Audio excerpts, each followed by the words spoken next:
And the thing about going through it is that on the other side, you meet a different version of yourself. Mm-hmm. Welcome to the Leading Through Crisis podcast, brought to you by Revisionary, exploring resilient leadership in a world of constant change.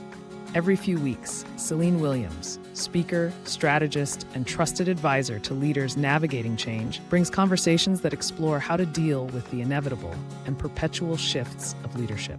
These discussions reveal practical insights, thoughtful strategies, and stories of resilience to help you lead with clarity and calm. My guest today is Evan Mawarire, a changemaker who sparked off and led a citizens' movement for change in Zimbabwe. After facing jail, torture, and treason charges, Evan continued to lead what became one of the most defining movements of Zimbabwe. Today, he teaches people how to find their courage and help to change the world. Welcome to the show, Evan. Celine, thank you so much. It is a huge honor to be with you guys on the podcast together with your listeners. It is truly my honor because even just a 3-sentence bio and it's already clear the kind of human and impact you have had. So I'm really excited to get into this conversation today to talk with you more, and very excited to hear more about you. And before we do that, I always start with the question. The name of the podcast is Leading Through Crisis. When you hear that phrase, what comes up for you, or what does that mean for you? It really means life as it comes at you. Because life is a series of crises, Celine. That's the way I look at it. I as a pastor, I would normally say to people, life is a series of struggles. You're either coming out of one, you're in one, or you're about to get into one. I think, when you say leading through crisis, I'm really thinking about life as it comes and just deciding to move ahead no matter what's coming, no matter what's happening. Because at the end of the day, what matters is that you make progress on what you want to do, you make progress on your life, and you fulfill what is destiny to you. That's what leading through crisis is. I think that's a very powerful interpretation of it. There are two things that I want to ask about. I'm going to start with the last one that you said, because I think it's really interesting. You mentioned fulfilling your destiny, right? Like getting to that point, that's leading through crisis. Mm-hmm. And I'm very curious what that means to you. I think oftentimes people hear things like fulfilling their destiny or finding your purpose or whatever version of it might be, and they go, I don't know. What if it's not right? What if I make a mistake? There's a lot of it. It feels, it can feel overwhelming. I know. And here's the thing, I can see where your question is going because I ran into it a lot, in my life. And I meet a lot of people who run into that question, what is destiny or what is purpose? And am I behind? Have I done it yet? Have I missed the bus? Is it over? What if I pick the wrong thing? I mean, those are scary, like existential questions, right? Yes. Here's the way I look at destiny. Destiny is not what we are going to, but it's what's coming out of us as we live our lives. Right. So it's not a destination. You're not trying to get to a particular place, but it's what you're becoming. It's who you're becoming. It's coming out of you rather than it's coming to you. Right. Yeah. And because of that, for me, destiny is in your control. It puts what purpose is in your control. It's not fate. It's not that it's happening to you and there's nothing you can do about it and you just hand yourself over to it. You have a decision in the making of. Yeah. You get to sit in the director's chair in the making of and say, I want this prop here, I want that prop here, and I want this scene to go in this direction. And here's where it gets interesting. It's when things either don't go according to plan or look like they are going out of control, right? We talk about things that went out of control. We're not hearing ourselves going out of control. Whose control? Your control.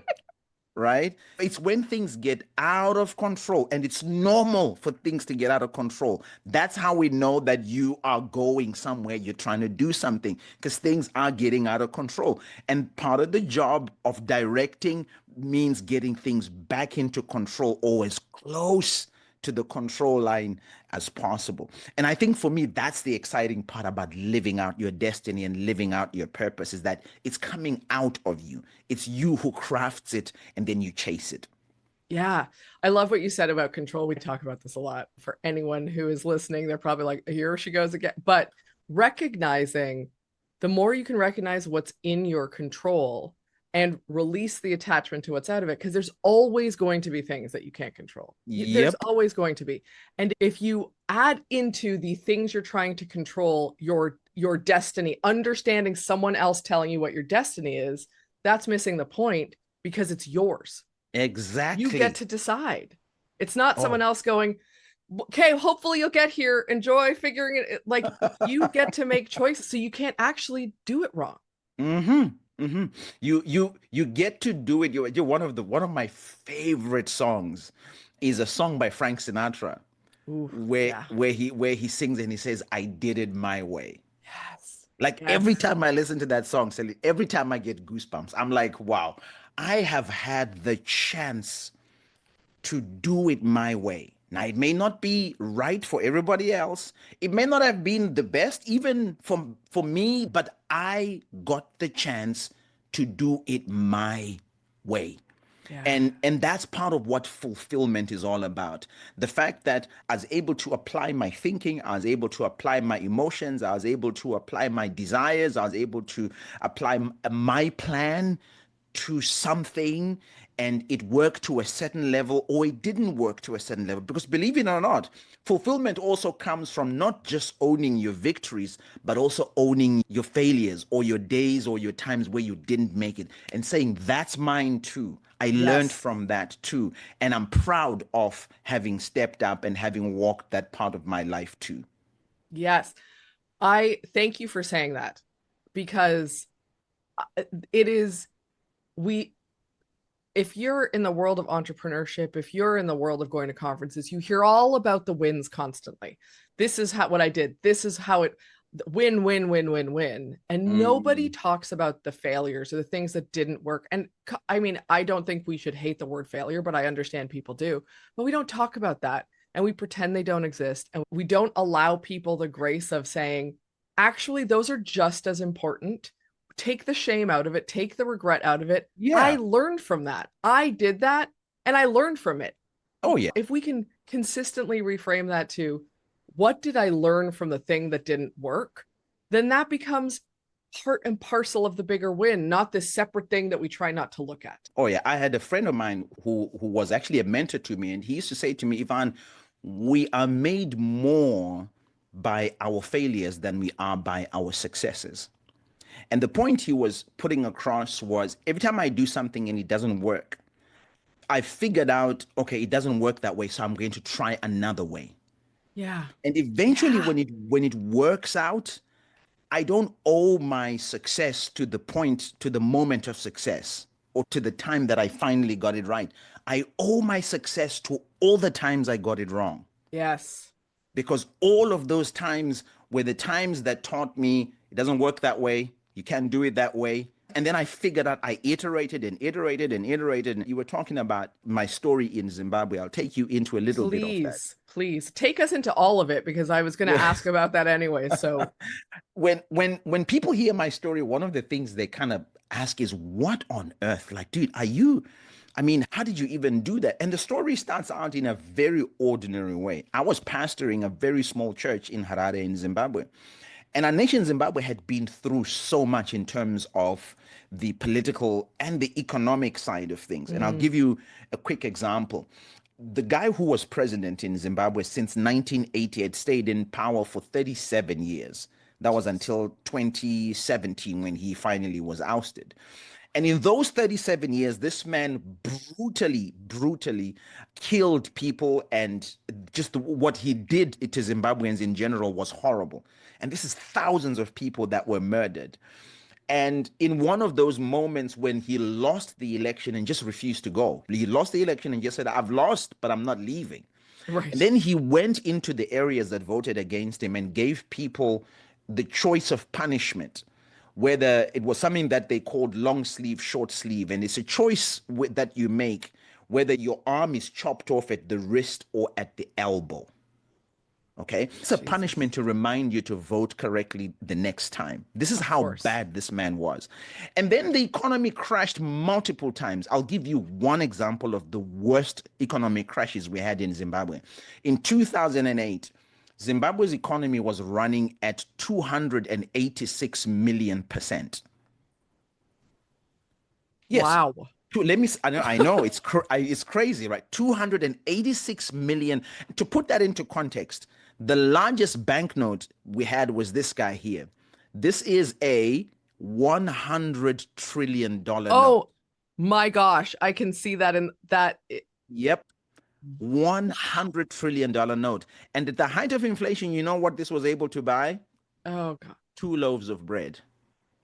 2 loaves of bread. In fact, I remember a day that we found out there was bread at a bakery, because when you're in a super hyperinflationary environment, you cannot find goods on Of the course. shelves. Everything is being bought. And there was bread available. Went to buy bread. The line to buy bread was 2 hours long, wrapped around the blocks, 2 hours long. Stood in the line with my $100 trillion note to get 2 loaves of bread. By the time it was my turn to buy, 2 hours later, my $100 trillion note could only buy me half a loaf of bread. The price was actually going up whilst I was in the line. Every single hour, or at least every half an hour, that price was going up. All Yeah. right. So talk about crisis. Zimbabwe was ground zero for crisis in Yeah. 2008. We lost everything. So I'm sitting in my small church office and I'm thinking to myself, how, like, I am failing to put food on the table for my family. What about the orphanage down the road that we look after? What about the other families that are in our church? So what do we do about this? Yeah. And the moment comes where I have to make a decision whether I'm going to just sit and watch or I'm going to do something about it. Now, I'm not fully aware what's going to be on the other side of what I am going to do, Yeah. but I feel like there is a call to action. There is I talk a lot about life as a calling, that you live your life as a calling, as if it's something that it's a mission you're here to start and to complete. And I felt in that moment that there was a mission to be walked here. And so I record this 4 minute and 11 second video that goes completely viral, talking about why it was important for Zimbabweans to stand up and say something, why it was important for us to figure out a way to be involved in how we change this country. And that becomes the basis of the citizens movement that we build going forward. Our biggest protest, which we might get a chance to talk about later, is one that we called Shut Down Zimbabwe. I simply recorded a video on my phone and I said, if you care about what's happening to our country, I'm going to ask you to take one day together with me where we protest. But we're not allowed to protest on the street in Zimbabwe. It's illegal. So here's what I'm going to ask you to do. I'm going to ask you to stay at home. I'm going to ask you not to go to work. Don't open your business. Don't take your kids to school. Don't go to the bank. Don't go to the supermarket. Don't drive on the street. Stay at home and let's shut this whole country down. And it was one of the most amazing things, because I watched that unfold, and more than 12 million people responded to my call, and the entire country came to a complete standstill. I was arrested immediately after that. I was charged with treason, beaten and tortured and all sorts of things. But on the other side of that experience was one of the most amazing citizen mobilization campaigns that was spontaneous. I saw ordinary people find their courage, step up, come to the courts in their thousands to demand my release. And these are people that everyone said would never find their courage, and they showed up.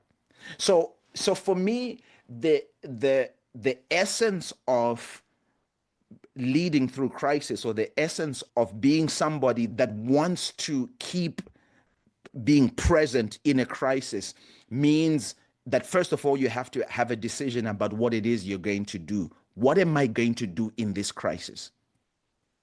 Right. Yes. Remember I said that earlier on. The way I look at it is that life is a series of crises. You're either coming out of one, you're either in one, or you're either about to get into one. And the key question is, what am I going to do in this crisis. It's not okay to do nothing.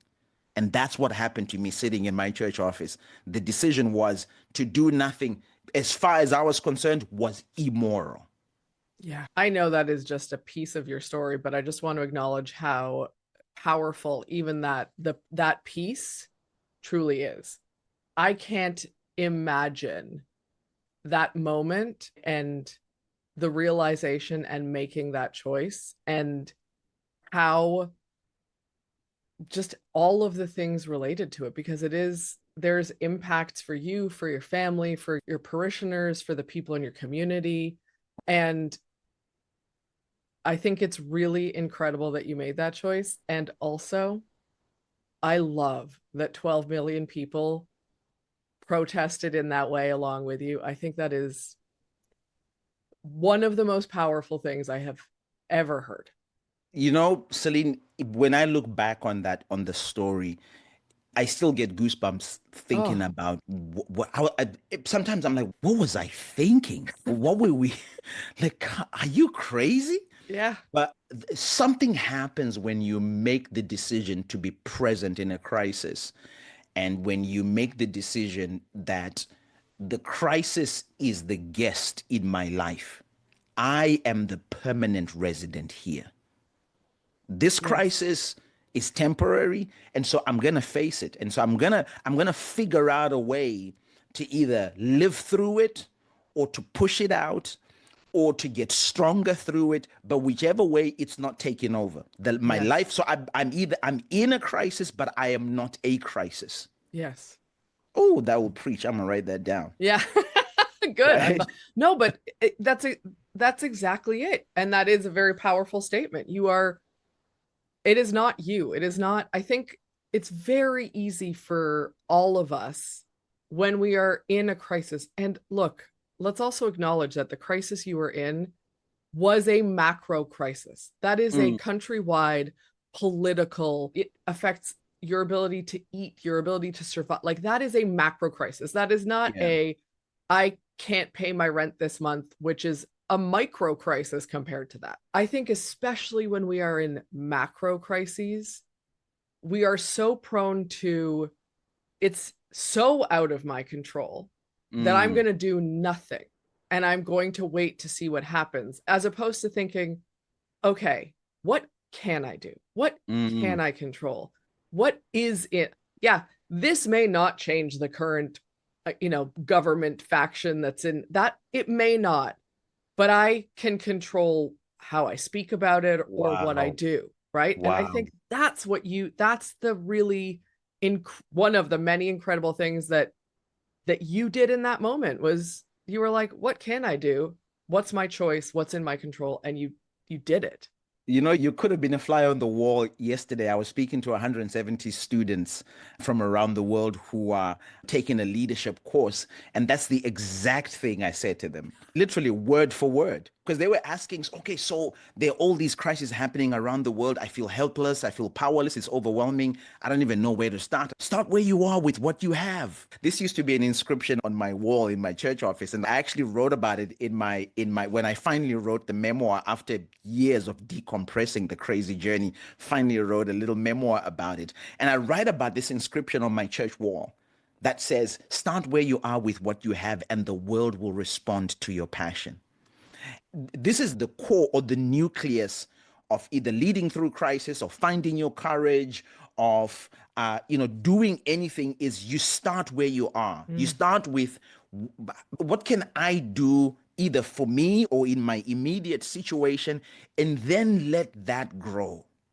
For me, it started off being, I have got to figure out a way to put a meal on my table for my family. Like, I have a 5-year-old, a 3-year-old, and my wife is pregnant with our third one. And there's going to be no dinner tonight and tomorrow if I don't do something about this. And so Yeah. that's where it began. And then it began to grow. And over a couple of months, it became this national movement that captured the world's attention. Yes. So can you tell me a little bit about that transition from, I'm going to say local, although it clearly became a it clearly grew beyond national and probably became international in many ways as well. But what was that experience like from your perspective? It was starting out, I could see the deficits I had in my capabilities. If anything is obvious when you're starting something that's bigger than yourself, it is obvious what you don't have, right? You can tell, you're like, first of all, I do not have the kind of voice that can capture national attention. I don't have the resources. I don't have the training. I was a pastor. I was not a civic organizer. I was not a political player. I was completely out of my depth when it came to what I was trying to do. What I found in my experience was that the more willing I was to take the step that was in front of me, the more I began to grow in my own understanding of what I could do next. Let me put it to you this way. I always say to people that it's not always about what's next. Sometimes it's about what's now.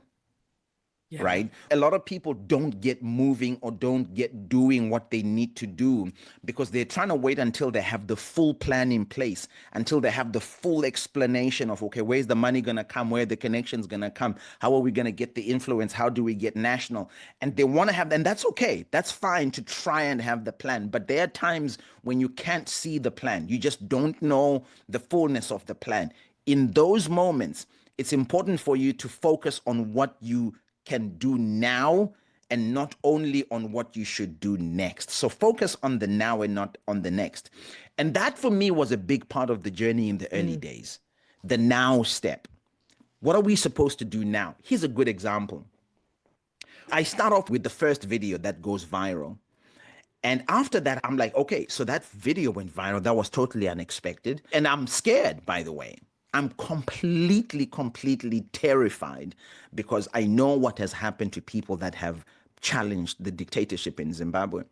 And so the next step I take after that first video was I actually tried to back out of it. And here's the funny story of trying to back out of it was that a friend of mine came to me who was a comms specialist. And he said to me, hey, Ivan, here's the thing. Don't worry about it. There's a way to fix this. Just record a video that explains what you were not saying. And then once that's cleaned up, you should be okay. So we do this. We record this video of what I was not saying. And in the middle of that, however, I do go back to saying, however, this is what I am saying. I'm saying that we need, our country does need attention. We got to hold our leaders accountable and we need to find a way forward that fixes the country. We send the video out. That video goes even more viral than the first one. And I said to my friend, dude, that didn't work. And he says, fear not. There's an easy way to solve this. Let's go back and let's record another video explaining what you were not saying. And so we go ahead and we record this video. That goes viral even more. And I realize now that, okay, I can't back out of this. So here's what we're going to do. I'm going to lean into it. And I make a pledge. I say for the next 25 days, I'm going to make one video a day telling you why you should speak truth to power, telling you why you should find your voice, telling you why you are the person that should be holding your government to account. And in those 25 days, my voice began to grow. So my experience was one of growing almost by intuition, almost by saying, okay, this is the step I've taken. Now I'm at the end of it. What do I do now? And then I'll go ahead and take the next one. Really trusting yourself. You're the master of this journey. Trust that you know what the now step is. And I'm telling you, you will be surprised where that leads you because it always leads to the next one. It reminds me of the concept of so many people when they're looking to build confidence. I'm going to feel confident as a leader, as a speaker, as an author, as a whatever.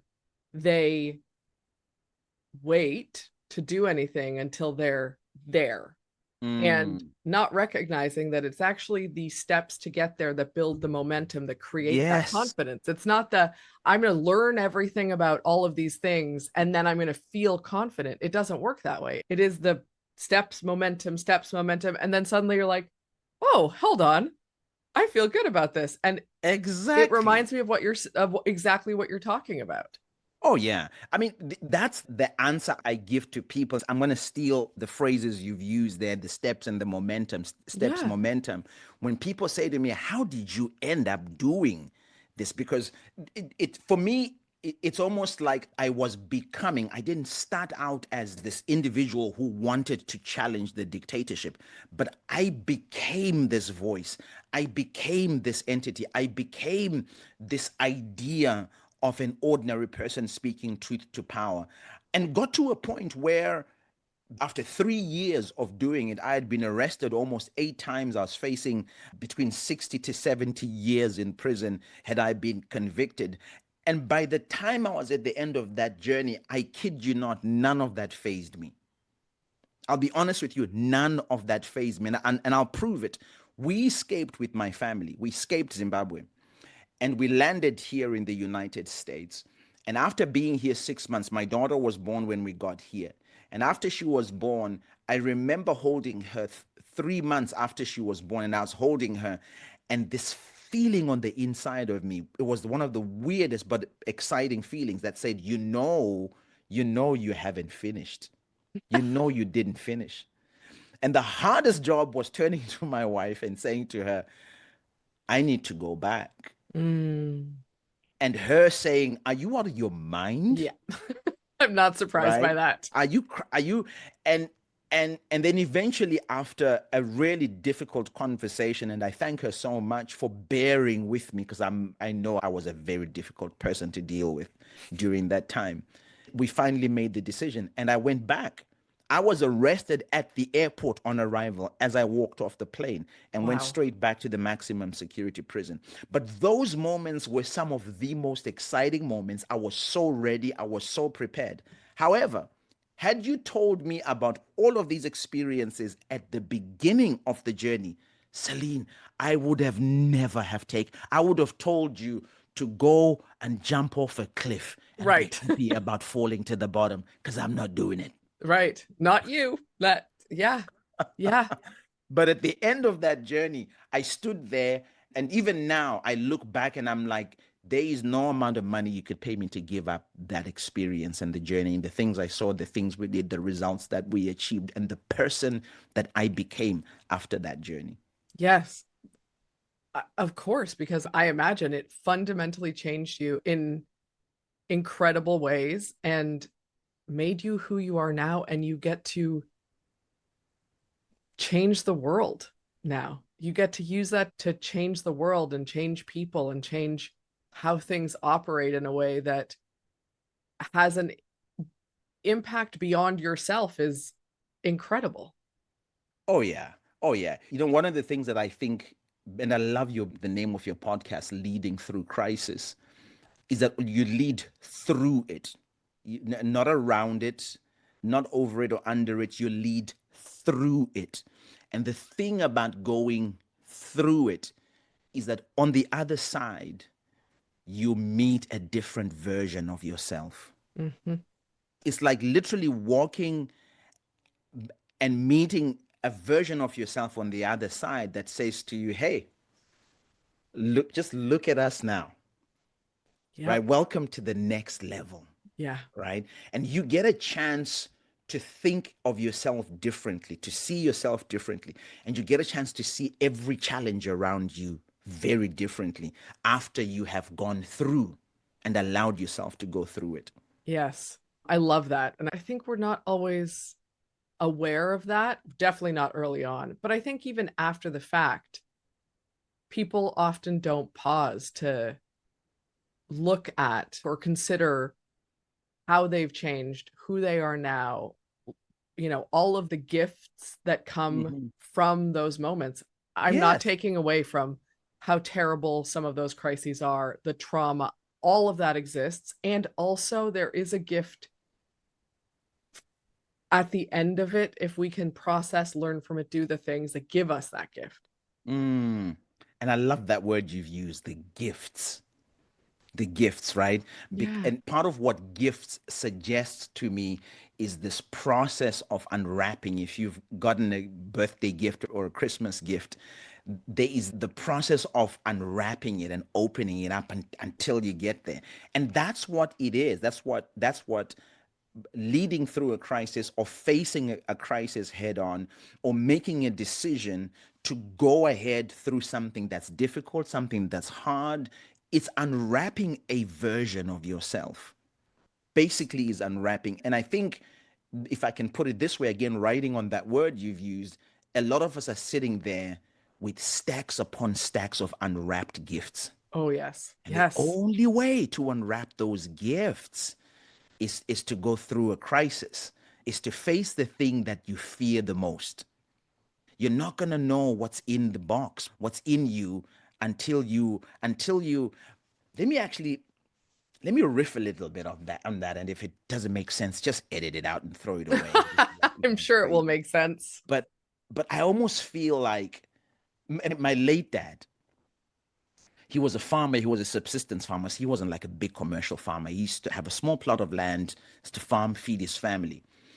And one of the things he taught me, he used to say, Ivan, I want you to understand that when I become a master farmer, not at the beginning of planting a crop, but at the end of planting a crop. And he says the reason for that is, as I sow my seeds and I look after my crops and I tend them every single day and I water them and I watch them grow and I weed them and I put fertilizer and at different levels of growth, some I prune, some I add, different kind of supports to help them grow. At the end of it, when I am harvesting, I not only have grown a crop, but the crop has grown a farmer. And I said, wow. And he said, yes, it's the process makes us. The crisis unwraps us, right? And and Yes. so and so allowing ourselves to face a crisis, to go through a crisis, is really allowing a process of unwrapping versions of ourselves, capabilities of ourselves, certain perspectives of ourselves and the world that we would never have unless and until we allow the crisis to unwrap us. Yes. That's incredibly powerful. And it's so important because we live in a world, and you know, for sure in North America, we live in a world, but other parts of the world as well, that is so hyper focused on the goal and getting to the thing that we Mm. forget about the process of getting there. Oh yeah. Oh yeah. And what your father said, which I love that, it is about remembering that the process is that is it. That's the thing. It's Mm. it's the process. That's what It's matters most. it's definitely the process. I think a big part of looking back on the journey and where I'm at is realizing the way I'm relating with the future Mm. now is very different from the way I would have related with my future at the beginning of the journey. I am seeing things through the lens of possibility. I'm seeing things through the lens of opportunity. I'm seeing things through the lens of options, what could be, right? There's almost a taking on of the future with a very new bag of skill sets, a very new, almost a renewed or upgraded survival kit. Some of the things I'm doing now may not be as dangerous. I speak a lot on courage, and I say to people that courage is not measured by the danger we face, it's measured by the actions we take for the things we care about the most. Mm. That's an important way of defining courage because it means that courage has less to do with danger. It has less to do with fear and everything to do with how much you care about something and the actions you're going to take, for that particular thing. And so I'm excited, even looking ahead now, the decisions I am making, for the actions I am taking, for the things that I care about the most. The danger comes later. The crisis for me is secondary to the fact that I made the decision to go on this journey. Yes. I could talk to you for the next 4 hours because you're beyond just your story being fascinating. The way you frame things and put things together is so compelling. And I cannot thank you enough for chatting with me. Before I wrap things up, I always like to invite the guest, if there's something we didn't get to that you want to bring up, or if there's something you want to emphasize, or just say, actually, I'm good and whole and complete, I invite you into any of those options or another. The title of your podcast it really draws me in. It draws me in and draws a lot out of me, because I think I'll go to something I said at the beginning. I think that that's what life is made of. Life is made of Yes. crisis. Life is made Yes. of struggles. Life is made of challenges. And Yes. instead of our goal being to delete the crisis or delete the challenges, our goal really should be going through it. It's actually futile to delete the struggle or to delete the crisis. It's not a bug, it's a feature, right? Yes. The more you look at the crisis as being a feature or being a door, it's not a wall, there's a door in the wall. There's a chance to build a door through the wall. It's a portal. A crisis is a portal to the next level. It's a portal to the next version of who you are. Once you look at it that way, there's an attraction to it rather than a repelling from it. I'll stop there because, like you said, our conversation, the way you've set me up, we could talk forever. Well, I hope that means that you'll come back and talk with us again, because Absolutely. I very much enjoyed this and I enjoyed getting to know you. And I know my audience is going to love this. So thank you for taking the time to chat with me. And for anyone, all the links to find Evan will be in the show notes per usual. And if you're listening and you want to note it down, his website is Evan Mawarire, and that's EvanMawarire.org. And you can find out more about him there. But show notes, everything will be there. Thank you for everything that you brought today and for who you are in the world and everything you've done. It's unbelievably inspiring. Thank you so much, Celine, and thank you to your amazing listeners who are excited about the crises that are in their lives. You've been listening to Leading Through Crisis, hosted by Celine Williams and brought to you by Revisionary. To learn more, visit leadingthroughcrisis.ca. Connect with Celine on LinkedIn and explore the show notes for resources and next steps. Until next time, keep leading with courage and clarity.